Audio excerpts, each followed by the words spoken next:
O Lira não pode ser considerado, na minha avaliação, ou não deveria ser considerado um aliado do governo. Quais são as matérias que o Lira coloca em votação? Aquelas que vêm do Ministério da Economia e que estão diretamente articuladas com o mercado.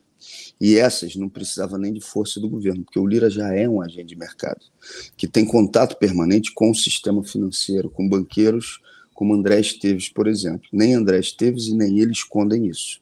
Agora, toda medida positiva para a classe trabalhadora que o governo manda, o Lira revoga. Vejamos o decreto do governo que dá mais fôlego às estatais de saneamento. Uma medida boa, uma medida correta. O que fez o Lira? Botou um projeto de decreto legislativo para revogar a medida do governo. Uma outra medida positiva do Ministério do Trabalho, garantir a participação dos sindicatos quando você tivesse acordo sobre trabalho em feriado e fim de semana. O que o Lira fez? Botou a votação de um projeto de decreto legislativo revogando a medida do governo. Além disso, o Lira sequestra bilhões de reais do orçamento público que poderiam estar sendo utilizados para saúde, educação, programas governamentais, ministérios. Presidente da Câmara autoritário não é o primeiro. Nesse período que eu estou como deputado, já vi vários. É difícil, inclusive, tem exceções, mas é difícil você ter presidente que não seja autoritário. Agora, um presidente autoritário, com a quantidade de dinheiro que o Lira tem e coloca em prática e à disposição dos seus aliados bilhões de reais, não há precedente histórico disso. Então, se não se enfrenta isso, você fica refém de uma figura como Lira. Acabou de sair uma denúncia gravíssima da coação exercida por Lira a um presidente de comissão de integração nacional, que numa ligação e colocando a sua secretária, destitui a secretária do presidente de comissão para que 320 milhões sejam desviados do seu objetivo original para atender as bases e os aliados de Lira em Alagoas. 320 milhões em uma ação. Imagina o que esse sujeito não faz num dia, o que ele não faz numa semana, o que ele não faz num mês. Se nós não enfrentarmos isso, não há possibilidade de realização de investimentos que são necessários, que são fundamentais, e nem há modificação concreta de poder, porque mesmo que ele saia da presidência da Câmara, vai continuar existindo essa articulação que o blinde e, além disso, que garanta uma captura bilionária do orçamento. A gente não pode aceitar isso. Rebeca.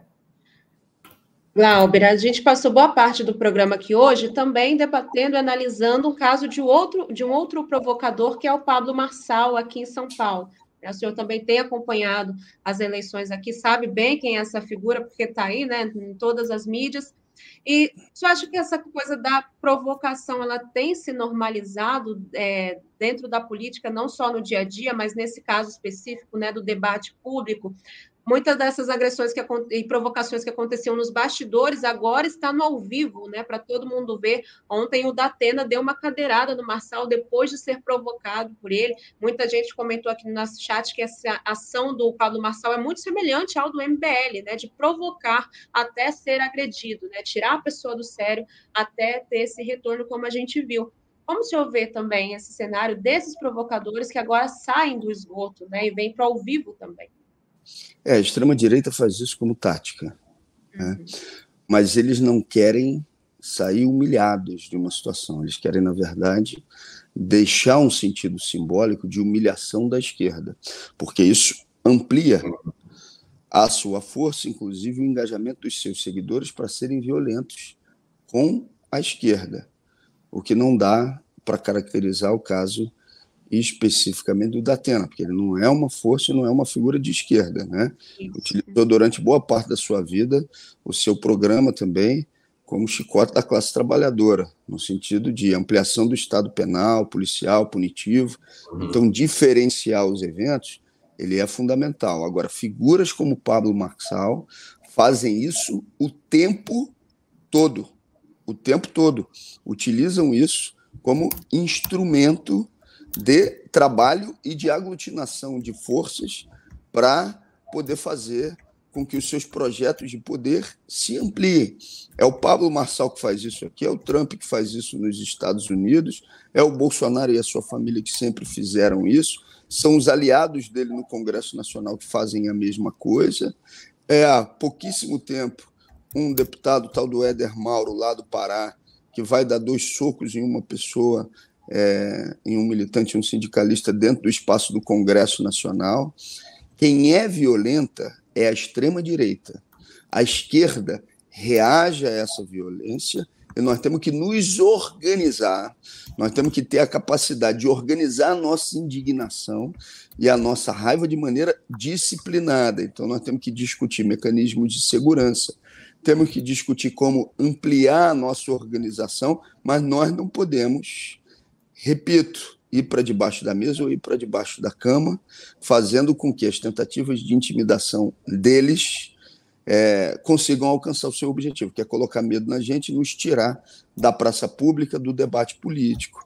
Então, respondendo, Rebeca, diretamente a sua pergunta, Pablo Marçal é uma representação, sem dúvida nenhuma, dessa extrema-direita fascista e violenta que tenta, através do medo e não da provocação, da mentira, tirar os seus inimigos, os seus adversários do sério, mas mais do que isso, procura, através desse mecanismo, aglutinar os seus seguidores e ganhar dinheiro com isso.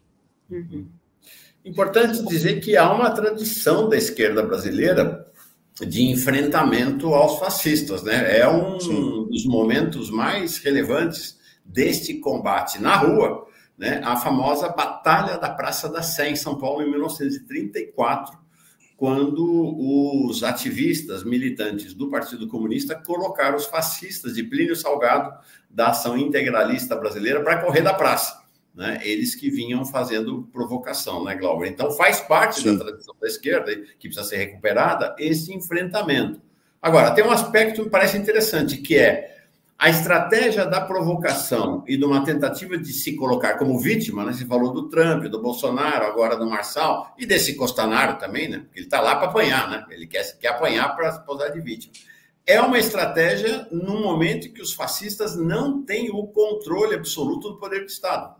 Porque quando eles vão para o controle absoluto do poder do Estado, não tem vitimização. A gente viu isso lá na Alemanha nazista, a gente viu na Itália fascista, a gente viu aqui durante a ditadura, a gente viu lá no Pinochet. Aí não tem essa coisa de vitimização, né? Aí é pau puro em cima da esquerda, né? É tortura, é prisão. É um momento. Essa estratégia é uma estratégia do momento que eles não têm o controle do aparelho do Estado também, né?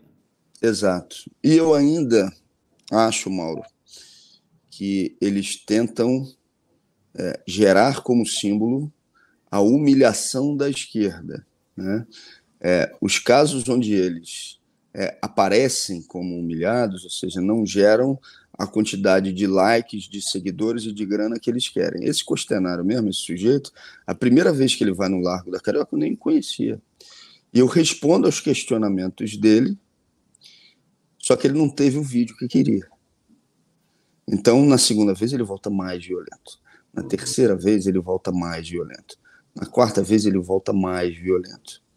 Na quinta vez, se equilibra o jogo do ponto de vista simbólico. Porque muitas pessoas dizem o seguinte, não, na quinta ele conseguiu o que ele queria, em parte. Porque também do ponto de vista social, você fez com que a militância não ficasse com a moral baixa, porque o que eles querem é isso. Deixar sempre a militância com a moral baixa e com medo, e eles avançando, eles demonstrando que são capazes de tudo contra nós. Quando a gente diz, espera aí, alto lá, desse limite você não vai passar e nós vamos reagir, você exerce também uma motivação por parte da militância para não se deixar abalar, inclusive emocionalmente.